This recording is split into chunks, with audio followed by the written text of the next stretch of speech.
لا تخونوا الله والرسول وتخونوا اماناتكم وانتم تعلمون. اے لوگوں جو ایمان لائے ہو، اللہ کے خائن نہ بنو، رسول اللہ کے خائن نہ بنو، اپنی امانت میں خیانت نہ کرو. تم تو جانتے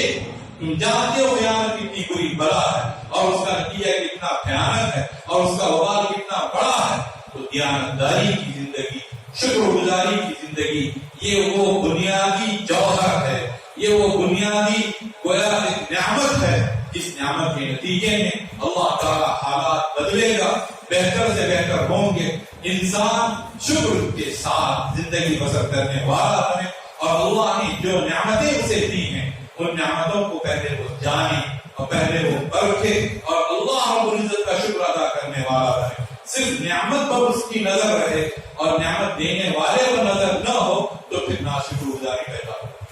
نعمت پر نظر ہے لیکن نعمت دینے والے پر نہیں ہے. انسان نعمت نہیں ملے گی تو پھر اللہ ہی سے شکوہ شکایت شروع کر دیتا ہے اور اللہ نے ایسے انسانوں کا حال بیان فرمایا ہے. فَأَمَّا الْإِنسَانُ إِذَا مَا ابْتَلَاهُ رَبُّهُ فَأَكْرَمَهُ وَنَعَّمَهُ فَيَقُولُ رَبِّي أَكْرَمَنِ. کہ جب اللہ تعالیٰ کسی انسان کی آزمائش کرے اس طرح کہ اللہ اس کی تکریم کرے، اسی نعمتوں سے نوازے، تو وہ یہ کہتا ہے میرے رب نے بڑی تکریم. یہ اللہ کا شکر ادا کرتے ہیں صرف نعمت کے ملنے کی وجہ سے. وَأَمَّا إِذَا مَا ابْتَلَاهُ، پھر اللہ تعالیٰ اسے اور آزمائے، فَقَدَرَ عَلَيْهِ رِزْقَهُ، اس کا رزق اس پر تنگ کر دے. فَأَمَّا إِذَا مَا ابْتَلَاهُ فَقَدَرَ عَلَيْهِ رِزْقَهُ فَيَقُولُ رَبِّي أَهَانِ. تو انسان یہ کہتا ہے کہ میرے رب نے میری بڑی بے عزتی کی. ہمیشہ نگاہ نعمت دینے والے پر رہے گی تو پھر نعمتوں کا شکر ادا کرنے کا سلیقہ بھی آئے گا. پھر اللہ کی طرف سے فیصلے اتریں گے کہ نعمتوں میں اضافہ ہوگا، مادی نعمتوں میں اضافہ ہوگا، معنوی نعمتوں میں اضافہ ہوگا، روحانی نعمتوں میں اضافہ ہوگا، دنیاوی نعمتوں میں اضافہ ہوگا، اخروی نعمتوں میں اضافہ ہوگا. وَإِذْ تَأَذَّنَ رَبُّكُمْ لَئِن شَكَرْتُمْ لَأَزِيدَنَّكُمْ وَلَئِن كَفَرْتُمْ إِنَّ عَذَابِي لَشَدِيدٌ. اس وقت کو یاد کریں جب آپ کے رب نے اعلان فرما دیا تمام لوگوں کے ساتھ، اگر تم شکر ادا کرو گے تو میں تمہیں مزید دوں گا اور دوں گا، بے پناہ دوں گا، ایدا کرا دوں گا، خوب دوں گا، خوب سے خوب دوں گا. یہ اللہ رب العزت نے تاکید کے ساتھ یہ بات ارشاد فرمائی. وَلَئِن كَفَرْتُمْ، اور اگر تم نے ناشکری کی، ناشکری کا مطلب یہ کہ نعمتوں کو اپنا کمال قرار دینا، میری اپنی قابلیت، میری اپنی تجارت، میرا اپنا کمال، میرا اپنا ہنر، میری ہنر مندی، میری عقل مندی، میری ذہانت، یہ جو کیفیت ہے یہ ناشکری. یہ ناشکری والوں نے یہی بات کہی تھی. جو دنیا کا ہو سکتا ہے سب سے بڑا مالدار ہو یا بڑے مالداروں میں سے ایک ہو، اس سے لوگوں نے یہی کہا احسن کما احسن اللہ الیک، اللہ نے جس طرح تیرے ساتھ احسان کیا اس طرح بندوں کے ساتھ تو بھی احسان کا معاملہ کر. ولا تبغ الفساد فی الارض، اور زمین میں فساد اور بگاڑ مت پھیلا کہ مال مل جائے آپ کو مقدر بنا ہوا. ان اللہ لا يحب المفسدین، اللہ تعالیٰ مفسدین کو پسند نہیں کرتا. اس کے جواب میں اس نے یہ بات کہی قال انما اوتیتہ علی علم عندی، مجھے جو سب ملا ہے اس میں اللہ رب العزت کا کام ہے، اللہ کا کام احسان ہے. یہ تو میرے پاس جو علم ہے، میری قابلیت، میری اہلیت، میرا کمال، میری ذہانت، میرے اندر جو جوہر ہے اس کی بنیاد پر تو سب کچھ مجھے ملا. اللہ نے یہ بات ارشاد فرمائی اولم یعلم انہ قال انما اوتیتہ علی علم عندی، کہ مجھے جو کچھ ملا ہے یہ میرے پاس جو علم ہے، میرے پاس جو فن ہے اس کی بنیاد پر ملا ہے. اور اللہ تعالیٰ نے اس کے جواب میں یہ بات ارشاد فرمائی کہ قارون کو معلوم نہیں کہ ہم نے اس سے پہلے ان لوگوں کو بھی ہلاک کر دیا جو اس سے زیادہ جمع کرنے والے اور اس سے بڑھ کر طاقتور تھے. اللہ نے خزانے سمیت لوگوں کے سامنے اسے دھسا دیا، دھستا جا رہا تھا لیکن کوئی بچانے والا نہیں. اللہ کا عذاب آتا ہے، کوئی بچانے والا ہوتا نہیں، اور اللہ تعالیٰ بچانا چاہتا نہیں تو کہاں سے انسان بچ پائے. تو یہ انسان اللہ تعالیٰ کی شکر گزاری میں اپنی پوری زندگی گوا دے. ناشکری کا مطلب یہ بھی ہے کہ نعمتوں کی نسبت اپنی طرف کی جائے، یہ ناشکری ہے. اللہ کی طرف کی جائے، یہ شکر گزاری ہے. ناشکری یہ بھی ہے کہ جن کاموں کے لیے وہ نعمتیں دی گئی ہیں، اللہ تعالیٰ نے جو نعمتیں دی ہیں وہ خاص کاموں کے لیے دی ہیں. جو کام دیے گئے، آنکھیں دی گئی، ہاتھ دیے گئے، دل دیے، یہ ساری چیزیں تاکہ اللہ کا شکر ادا کیا جائے. والله اخرجكم من بطون امهاتكم لا تعلمون شيئا وجعل لكم السمع والابصار والافئده لعلكم تشکرون. اللہ نے تمہیں تمہاری ماں کے پیٹ سے نکالا تو کچھ نہیں جانتے تھے. اللہ نے تمہاری کان بنائے، آنکھیں بنائی، دل بنائے تاکہ تم اللہ کا شکر ادا کرو. اور اللہ کا شکر اللہ کے دین کو اپنی ذات پر نافذ کرنا، اللہ کا شکر اللہ کے دین پر چلنا، اللہ کا شکر اللہ کے دین کو اولیت دینا، اللہ کا شکر اللہ کی دی ہوئی نعمتوں کو اللہ رب العزت کے نزدیک درجات پانے کے لیے خرچ کرنا. یہ اللہ رب العزت کا شکر ہے. جو اللہ کا شاکر بن کر زندگی بسر کرے گا اللہ اسے عذاب نہیں دے گا. اللہ اسے عذاب نہیں دے گا. ما يفعل الله بعذابكم ان شکرتم وآمنتم وکان اللہ شاکرا علیما. اللہ کو تمہیں عذاب دے کر آخر کرنا ہی کیا ہے اگر تم اللہ کے شکر گزار بندے بنو اور صحیح مومن بندے بنو. اور اللہ تعالیٰ کو خوش شاکر ہے. بندوں کے اعمال کو اللہ تعالیٰ بڑی قدر کے ساتھ قبول فرماتا ہے اور اللہ خوب جانتا ہے کون شکر ادا کرنے والا ہے، کون شکر ادا کرنے والا نہیں ہے، کون صاحب ایمان ہے اور کون صاحب ایمان نہیں ہے. حالات اگر بدلنے ہیں ہمیں سب سے پہلے نمبر پر یہ کام کرنا پڑے گا. حالات اگر بدلنے ہیں، حالات بگڑتے ہیں، اللہ کے دین کو جو بات ضمن آئی، اللہ کے دین کو اگر ضمنی درجہ دیا جائے، پہلے ہم اپنی خواہشات پوری کر لیں، اس کے بعد میں اگر موقع ملے گا تو اللہ کے دین کو ہم آگے رکھیں گے. ورنہ پہلے نمبر پر تو ہماری اپنی خواہشات، ہمارے اپنے جذبات، ہمارے اپنے احساسات، ہماری اپنی مرغوبات، ہماری اپنی چاہتیں، ہماری اپنی محبتیں، ان چیزوں کو اگر مقدم رکھا جائے گا تو پھر حالات بگڑتے ہیں. حالات بگڑتے ہیں، دلوں کے اندر ناپاکیاں آ جاتی ہیں، دلوں کے اندر دل ناپاک بن جاتے ہیں. آپ حضرات میں سے بعض لوگ حضرات علماء کو جانتے ہی ہوں گے اور جو حضرات ہیں وہ شاید اس طرح نہ جانتے ہوں. یہودی آپ صلی اللہ علیہ وسلم کے کٹر دشمن، لیکن آپ صلی اللہ علیہ وسلم کی شخصیت کا اثر اتنا زیادہ تھا کہ وہ اپنے ساتھ مقدمات بھی کبھی کبھی حضور اکرم صلی اللہ علیہ وسلم کے پاس لے آتے. اسی طرح بعض منافقین بھی جو ظاہری طور پر مسلمان بنے ہوئے تھے لیکن اندر سے مسلمان نہیں تھے، وہ بھی اپنے مقدمات لاتے تھے لیکن پہلے سے یہ طے کرتے تھے ان اوتیتم ھذا فخذوہ وان لم تؤتوہ فاحذروا. اگر تمہیں یہ چیز دے دی جائے یعنی حضور صلی اللہ علیہ وسلم اس طرح کا فیصلہ فرمائیں تو اسے قبول کرو، اگر اس طرح کا فیصلہ نہ ہو تو قبول نہ کرو. یہ دین کو پیچھے رکھنا اور اپنی خواہشات کو، اپنی حرص کو، اپنی نفسانیت کو، اپنی چاہتوں کو، اپنی مرغوبات کو آگے رکھنا. اللہ نے کیا سزا سنائی؟ اولئک الذین لم یرد اللہ ان یطہر قلوبهم. یہ جتنے بھی لوگ ہیں جنہوں نے اللہ کے دین کے ساتھ اس طرح کا تماشا کیا، اللہ نے یہ نہیں چاہا کہ ان کے دلوں کو پاک و صاف کرے، جبکہ اللہ تعالیٰ تمام امت کے تعلق سے یہ چاہتا ہے کہ ہر ایک کو پاک و صاف کرے. اللہ نے یہ بات ارشاد فرمائی ہے قرآن کریم میں، ما یرید اللہ لیجعل علیکم من حرج ولکن یرید لیطہرکم. اللہ تعالیٰ نے کسی تنگی میں ڈالنا نہیں چاہتا، اللہ یہ چاہتا ہے کہ تمہیں پاک و صاف کرے. وَلِيُتِمَّ نِعْمَتَهُ عَلَيْكُمْ، اور اپنی نعمتیں تم پر تمام کرے گا کہ تم اللہ کا شکر ادا کرو. لیکن جو لوگ اللہ کے دین کو کھلواڑ بناتے ہیں، موقع ملے گا تو پھر نماز بھی پڑھ لیں گے، حج بھی کر لیں گے، روزہ بھی رکھ لیں گے، موقع ملے گا تو پھر حلال اور حرام کی تفریق کریں گے. ورنہ پہلے نمبر پر تو ہماری اپنی خواہشات ہیں،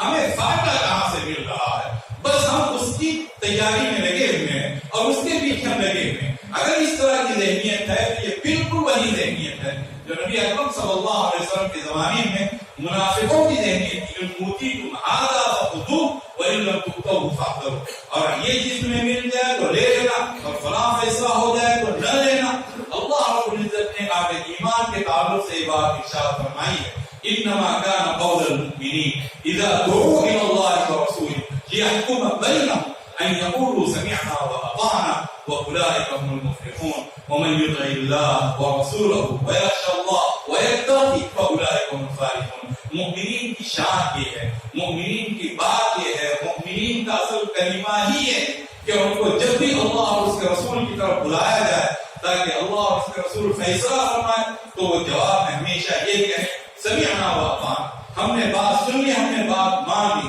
ہمارے جتنے بھی مقدمات ہیں، ہماری لڑائیاں، ہمارے جھگڑے، سب سے پہلے نمبر پر تو اس کی کوشش ہم میں سے ہر ایک کو کرنی چاہیے، ہندوستان بھر کے جتنے مسلمان ہیں بلکہ عالم کے مسلمان، کہ اول تو جھگڑا پیدا ہی نہ ہو، کسی اور کا حق نہ بنتا ہو، ہمارا حق بنتا ہو۔ اس کے باوجود اگر کوئی جھگڑا چھوڑ دے، حضرت صلی اللہ علیہ وسلم نے اس کی بشارت سنائی ہے کہ جنت میں اس کے لیے مکان کا میں ذمہ دار ہوں۔ انا زعیم ببیت فی روض الجنہ لمن ترک المراء وان کان محقا۔ میں جنت کے کنارے ایک گھر کی ذمہ داری اس شخص کے لیے لیتا ہوں جو جھگڑے کو چھوڑ دے، چاہے وہ آپ پر ہی کیوں نہ ہو۔ ہمارا کوئی اس طرح کسی دوسرے کو چلا جائے لیکن دلوں میں نفرتیں پیدا نہ ہوں، عداوتیں پیدا نہ ہوں، یہ کیفیت۔ اور آگے یہ بات ارشاد فرمائی وَزَعِيمٌ بِبَيْتٍ فِي وَسَطِ الْجَنَّةِ لِمَنْ تَرَكَ الْكَذِبَ وَإِنْ كَانَ مَازِحًا۔ اور میں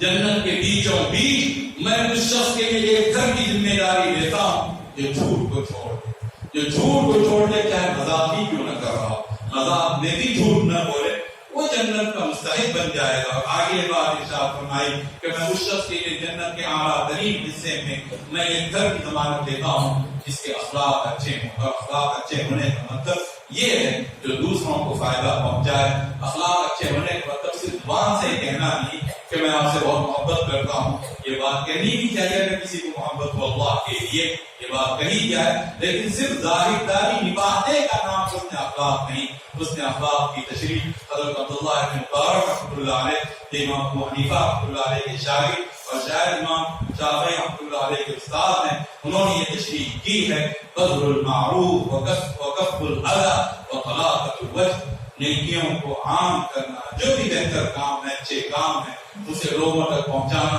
اور اپنی تکلیف سے لوگوں کو محفوظ رکھنا اور خندہ پیشانی سے ملاقات کرنا۔ جو اس طرح کا انسان ہے اس کے لیے جنت میں اعلیٰ ترین حصہ ہے۔ تو یہ حضرت صلی اللہ علیہ وسلم اول تو جھگڑے پیدا نہ ہو،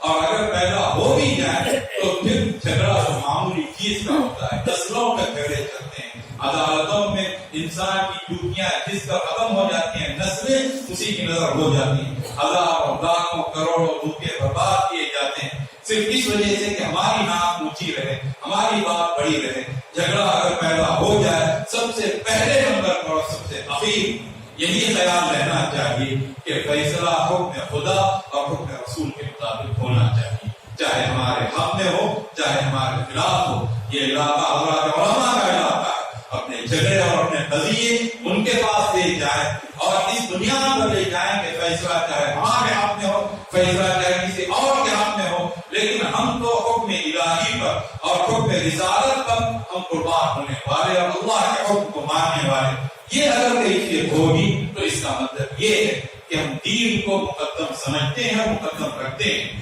دین اور اہل دین کو اگر پیچھے رکھا جائے گا، دین کی اگر ناقدری ہوگی، تب اس صورت میں بھی حالات پھر بگڑتے چلے جاتے ہیں، جس طرح قرآن کریم کی آیت ہے اور اس آیت کا حوالہ دیا گیا اولئک الذین لم یرد اللہ ان یطہر قلوبهم لهم فی الدنیا خزی ولهم فی الآخرۃ عذاب عظیم۔ ان کے لیے دنیا کے اندر رسوائی ہے اور آخرت میں غیر معمولی عذاب ہے۔ اسی طرح حالات بگڑتے ہیں اس وقت جب انسان بھلائیوں کی ترغیب نہ کرے اور برائیوں پر نہ روکے۔ روکنے کا مطلب کسی کو ڈانٹنا، کسی کو گالی دینا، کسی کو تمام لوگوں کے سامنے ذلیل کرنا، یہ نہیں، برائی کو برائی بیان کیا جائے۔ واللہ لتأمرن بالمعروف ولتنہون عن المنکر او لیوشکن اللہ ان یبعث علیکم عقابا من عنده ثم تدعونه فلا يستجاب لكم۔ یہاں تک آپ صلی اللہ علیہ وسلم نے بات ارشاد فرمائی، قسم ہے اللہ کی، تمہیں تو امر بالمعروف کرتے رہنا پڑے گا،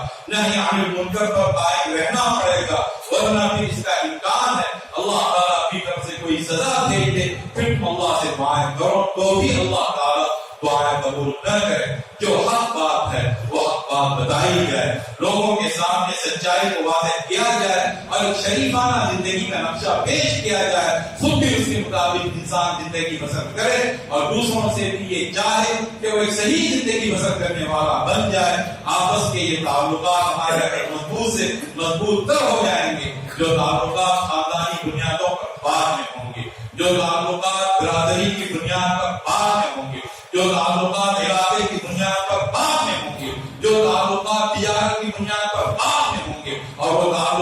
ایمانی بنیاد پر، اخلاقی بنیاد پر، قرآنی بنیاد پر، اور سب سے بڑھ کر اللہ اور رسول کی بنیاد پر سب سے پہلے ہوں گے اور سب سے آخر تک ہوں گے، ان کی بنیادوں پر ہم تعلقات قائم کرنے والے بنے، ایک دوسرے سے ایک رشتہ ہے، ایک ایمانی رشتہ، ایک روحانی رشتہ، ایک اخلاقی رشتہ، ایک سچائی کا رشتہ، اور یہ کام جب تک نہیں ہوگا زمین میں فساد برپا رہے گا،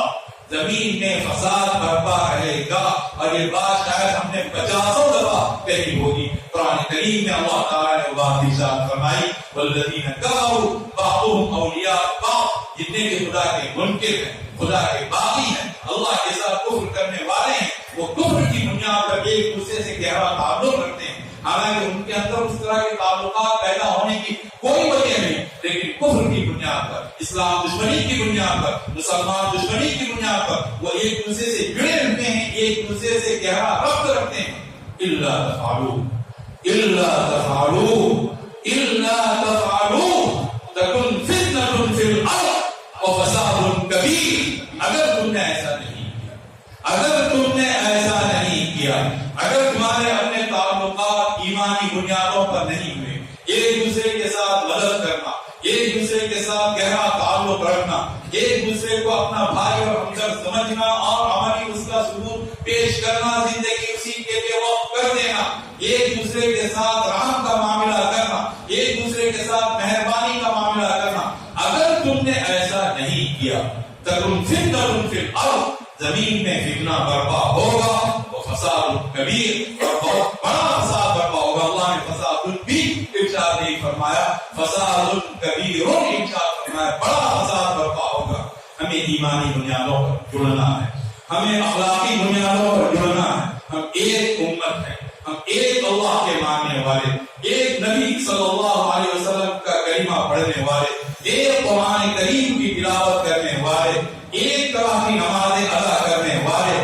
ایک طرح کے روزے رکھنے والے، ایک طرح سے حج کرنے والے، ایک طرح سے زکات دینے والے، ایک طرح سے کلمہ طیبہ کا اقرار کرنے والے۔ ہماری وحدانیت کو اگر کوئی مارا مارا کر رہا ہے تو ہمارے الٹے سیدھے کام ہیں، اور اللہ تعالیٰ نے ایک بنایا، اور آج تک ہم ایک ہیں، ہر بنیاد میں، دینی کاموں میں، دین میں، ارکان دین میں جو جزئی اختلافات ہوتے ہیں ان کو بہت بڑا چڑھا کر پیش نہ کیا جائے۔ نمازیں سب کی ایک، روزے سب کے ایک، زکات سب کے ایک، سب کی ایک، حج سب کا ایک، ہر چیز میں اللہ تعالیٰ نے ایک وحدت کے اندر پرویا ہے، اس وحدت کو قائم رکھا جائے اور جزئی اختلافات کو ہوا نہ دی جائے۔ ایک دوسرے کے ساتھ معاملہ اکرام کا، ایک دوسرے کے ساتھ معاملہ احسان کا، ایک دوسرے کے ساتھ معاملہ اخلاق کا، ایک دوسرے کے ساتھ معاملہ بہتری کا، ایک دوسرے کے ساتھ معاملہ کام آنے کا۔ اگر یہ کام ہم نے کیا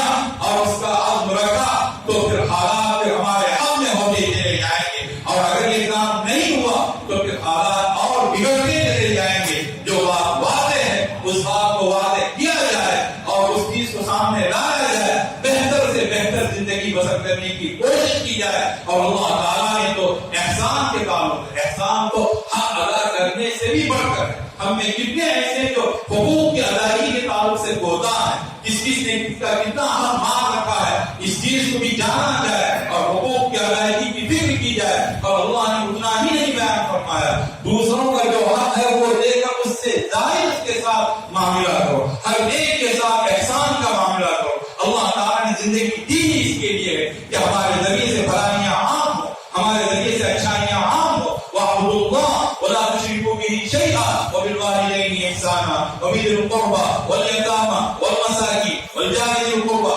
وَالْجَارِ الْجُنُبِ وَالصَّاحِبِ بِالْجَنبِ وَابْنِ السَّبِيلِ وَمَا مَلَكَتْ أَيْمَانُكُمْ إِنَّ اللَّهَ لَا يُحِبُّ مَنْ كَانَ مُخْتَالًا فَخُورًا۔ ایک اللہ کی عبادت کرو، اس کے ساتھ کسی کو شریک نہ کرو، اپنے والدین کے ساتھ احسان کا معاملہ کرو، حسن سلوک کا معاملہ کرو، بہتر سے بہتر رویہ ان کے ساتھ رکھو، اور قرابت داروں کے ساتھ، یتیموں کے ساتھ، مسکینوں کے ساتھ، پڑوسی کے ساتھ جو تمہارے قریب رہتا ہو، اس پڑوسی کے ساتھ جو دور رہتا ہو، یا وہ پڑوسی جو تمہارا رشتہ دار ہو اور وہ پڑوسی جو تمہارا رشتہ دار نہ ہو، یا وہ پڑوسی جو مسلمان ہو اور وہ پڑوسی جو مسلمان نہ ہو، اس کے ساتھ بھی احسان، اور اپنی سبیل، اور جو تمہارے بازو میں آ کر بیٹھ گیا اس کے ساتھ احسان، وہ اپنی سبیل راہ چلتے مسافروں کے ساتھ احسان۔ وما ملكت ايمانكم تمہارے جو غلام اور باغی ہیں ان زمانے کے لحاظ سے تمہارے نوکر چاکر جتنے ہیں ان کے ساتھ احسان ان اللہ لا يحب من كان مختالا فخورا احسان احسان احسان ان اللہ یأمر بالعدل والاحسان اللہ کا حکم یہ ہے انصاف سے کام لیا جائے اللہ کا حکم یہ بھی ہے احسان کا معاملہ کیا جائے اللہ کا حکم یہ بھی ہے اپنے رشتہ داروں کو نوازا جائے ہم تو اس کے لیے آئے ہیں ہمارا کام ہی اس کے لیے نبی اکرم صلی اللہ علیہ وسلم نے اسلام کا جو تعارف فرمایا اور بالکل مکی دور کی ابتدا میں فرمایا آپ صلی اللہ علیہ وسلم سے حضرت عمرو بن عوصہ جو